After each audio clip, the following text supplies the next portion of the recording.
Bonjour mes chers amis, je vous souhaite un bon milieu de semaine sous la protection de Dieu.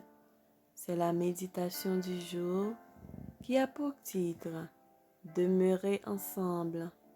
Voici, oh, qu'il est agréable, qu'il est doux pour des frères de demeurer ensemble. Psaume 133, verset 1er. L'union des chrétiens possède un pouvoir efficace. Elle démontre d'une manière éloquente que ceux qui la possèdent sont des enfants de Dieu. Elle exerce une influence irrésistible sur le monde en lui montrant que l'homme dans son humanité peut être participant de la nature divine car il a échappé à la corruption de cette terre souillée par la convoitise. Soyons un avec nos semblables et avec le Christ, et en Christ, soyons un avec Dieu. Alors ces paroles pourront nous être appliquées. Vous êtes parfaits en lui.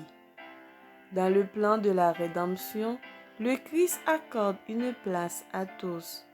Une tâche est assignée à chacun d'entre nous.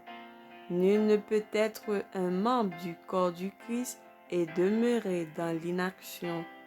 L'œuvre du peuple de Dieu peut être et doit être variée, mais l'Esprit demeure le principe moteur de toute chose.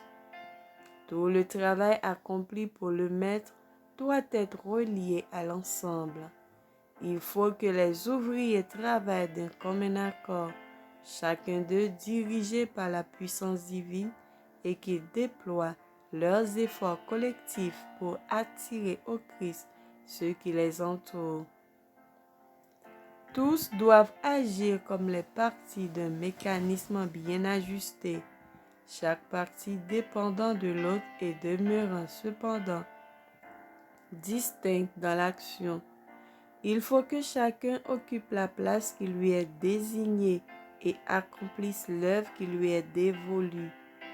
Dieu appelle les membres de son Église à recevoir le Saint-Esprit, à vivre dans l'union et dans la sympathie fraternelle et à considérer avec amour les intérêts de leurs frères.